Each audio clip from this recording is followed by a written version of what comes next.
Shalom Alaikum.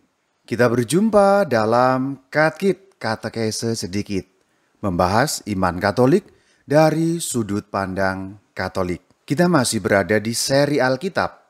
Hari ini kita akan membahas Markus 1 ayat 2 sampai 3. Mari kita mulai ayat 2. Seperti ada tertulis dalam kitab Nabi Yesaya, "Lihatlah, aku menyuruh utusanku mendahului engkau.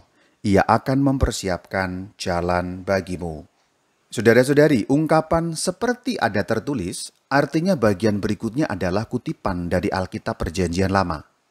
Kutipan menguatkan pernyataan atau mengingatkan adanya nubuat. Yang dikutip di sini telah disebutkan dalam kitab Yesaya. Nah, Nabi Yesaya adalah orang yang mendapat pesan dari Allah untuk manusia. Nabi itu juru bicara Allah, menyampaikan apa yang Allah kehendaki untuk dilakukan manusia. Yesaya hidup pada zaman Perjanjian Lama, abad 8 kira-kira sebelum Masehi. Ia hidup di kota Yerusalem. Sebenarnya kutipan lengkap ada dalam kitab Maleakhi 3 ayat 1. "Aku menyuruh utusanku," dan seterusnya.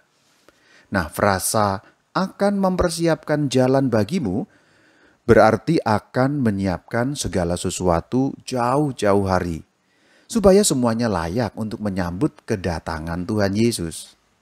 Kita mengerti, nubuat Yesaya kemudian terpenuhi dalam Perjanjian Baru. Nah, demikian ulasan ayat 2.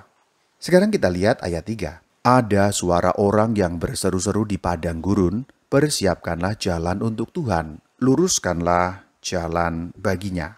Saudara-saudari, dikutip dari kitab Yesaya 40 ayat ketiga, inilah yang sesungguhnya persis berasal dari Yesaya. Berseru artinya mengumumkan, menyiarkan suatu warta dengan suara keras. Berseru berarti setengah berteriak. Maka di sana dikatakan di padang gurun. Apa artinya itu?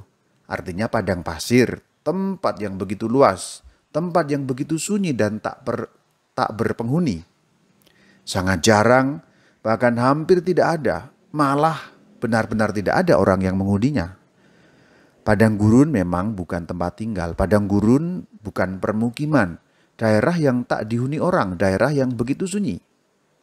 Seruannya berisi "persiapkanlah jalan bagi Tuhan", yang diulangi lagi dalam kata "luruskanlah", yaitu luruskanlah jalan baginya. Nah, itu dia dua istilah untuk menyebut hal yang sama. Maksudnya, semua orang harus menyiapkan jalan untuk menerima kedatangan Tuhan, karena Tuhan akan segera datang. Karena Tuhan datang, orang diminta menyongsong. Orang diminta mempersiapkan diri agar pantas menyambut Tuhan. Nah, sekarang kita lihat istilah Tuhan. Kata Tuhan dalam ayat ini diterjemahkan dari bahasa Yunani Kyrios. Dalam bahasa Yunani Kyrios, itu ada dua arti. Kyrios bisa berarti Tuhan, Kyrios juga bisa berarti Tuhan. Artinya Kyrios bermakna ganda, bisa untuk Allah yang maha tinggi, yang ilahi, tapi bisa juga berarti Tuhan dalam arti manusiawi. Kata luruskanlah itu berarti membersihkan jalan. Maka saudara-saudari, berdasarkan tafsiran di atas, ayat 3 bisa diterjemahkan demikian.